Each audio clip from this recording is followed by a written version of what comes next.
All right, Now the latest. let's do it. Trump's legal team is expected to request a special master to review the documents seized by the FBI. Let's get to some fucking real news for a little bit, because real news is really stupid, just like stupid news are. It's hard to distinguish what we're doing nowadays. Like, am I covering actual fucking news?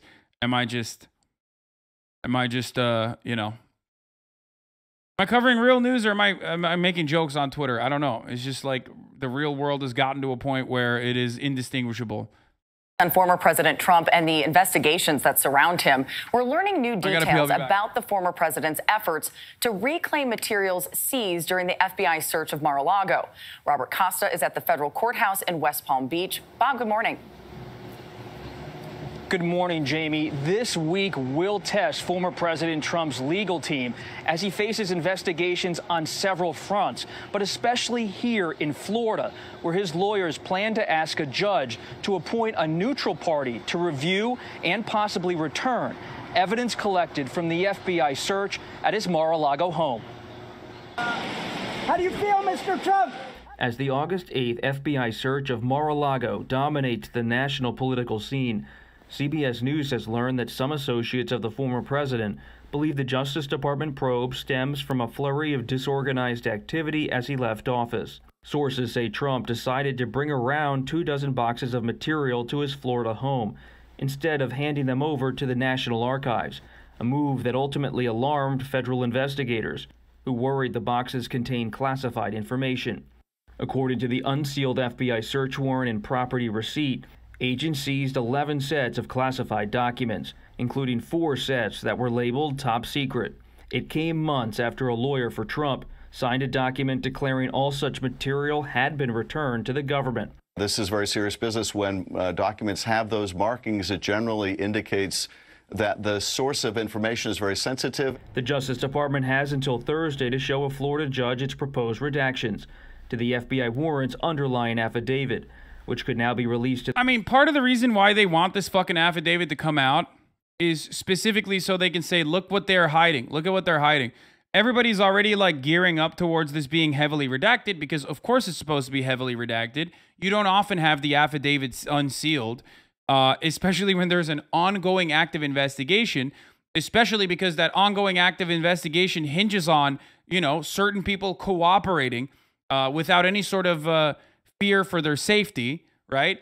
And if you want an unsealed affidavit, you're going to literally, you're going to get everything. You're going to get what their strategy is. You're going to get what their investigation is. You're going to get who they've been able to turn within the organization. It never happens. But it's Donald Trump, and he gets what he fucking wants. And even if he doesn't get what he wants in this unsealed affidavit that is going to be, once again, heavily fucking redacted, and that's why everyone in the media has been talking about how it's going to look like one black bar, basically. They're going to run out of fucking ink time and time again. Then they're going to turn around and show those pages on Fox News. Get ready for that. They're going to show all those pages on Fox News and be like, what are they hiding? Because most people don't understand what a fucking affidavit looks like and what the normal process is. And conservatives always know how fucking stupid and how little their audience knows, because their job in conservative media, or in media in general, is to educate them. But if you don't want to educate someone, if you just want to propagandize, you can use that lack of knowledge to your advantage and and basically cut propaganda against it. So that's what they're looking for. They're waiting for the redacted affidavit to come out so they can be like, they're hiding everything. What are they hiding? Transparency in government was something that liberals were actually on board with. I'm Tucker Carlson, and the FBI has gone full-blown woke. What about using the affidavit to find the names of the leakers and sources so they can name them publicly and unleash a mob on them through Fox like they did with the judge? See edited pics of the judge, death threats to FBI agents, attacks on the FBI. Yes, that is what they're going to try to do. That's the primary reason for why they want to fucking leak the affidavit, or at least figure out what is in the affidavit. The second reason, and that is, by the way, tampering with an ongoing investigation. Okay? That's what they're doing. They are tampering with an ongoing investigation. That's their job. Their job is to obstruct justice from happening. That's what their goal is. to the public amid calls for transparency. How did the FBI justify raiding Mar-a-Lago and spending 9 hours in the president's house? The affidavit's going to have them tell publicly now what they told the court they were going to go find. Meanwhile, in the investigation into efforts to overturn the 2020 election results in Georgia, Senator Lindsey Graham's scheduled testimony before a grand jury this week is temporarily on hold. A federal appeals court is allowing more time to determine if any part of the Constitution protects a U.S. senator from being questioned about legislative work. There is no doubt in my mind. Bro, I love that. Like, if you're a fucking U.S. senator or if you're a U.S. representative, okay, you can say whatever the fuck you want to other members of your party. You can literally conspire to murder people, I guess. And it doesn't matter because you could just say it's legislative work. You know what I mean? And that's so fucking dumb.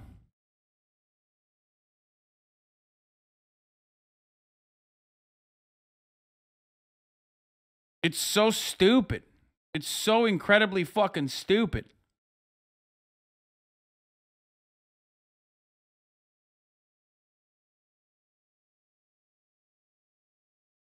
That the most risk to the former president is... Gideon tried to fucking FaceTime me while I'm live. I said, bro, I'm live right now. What are you doing? He said, oh shit, my beat. Tell chat I said spam W stream. It's official, boys. We're a W stream now. Done. It's over. We're a W stream. This is, yeah. Step aside, Aiden. This is the new W stream in town. You feel me? In fact, the Georgia investigation. What's on? Despite these investigations, former President Trump's advisors tell CBS News he feels emboldened about a possible 2024 presidential campaign. And another possible 2024 contender, former VP Mike Pence, was in Iowa over the weekend. He told the Associated Press that he did not bring classified material with him when he left the White House. Jamie? Yeah, many of his aides saying he was meticulous about that. Bob, I'm wondering what more we've learned about Senator Graham's fight against having to testify before that Georgia grand jury. We're keeping a close eye on that Georgia grand jury. Remember, it was just a week ago that former New York mayor and Trump lawyer Rudy Giuliani spent hours before that grand jury. But they're now trying to figure out through a judge in federal courts whether a U.S. senator can testify about the full scope of his work in this sort of setting. That's interesting. We've also heard reports that former President Trump has surveillance video of the FBI search at Mar-a-Lago. You know, Bob, what do you know about that right now? Over the weekend, we were told that the former president and his lawyers are looking through that surveillance footage from Mar-a-Lago, wondering how to use it, if to release it to the public or use it as some part of political campaign as he expresses his grievances over the FBI search. No decisions have been made at this moment, but there is real concern on the FBI and DOJ side about this, since threats against agents since the search have spiked. Yeah, that is a concern. Bob, thank you.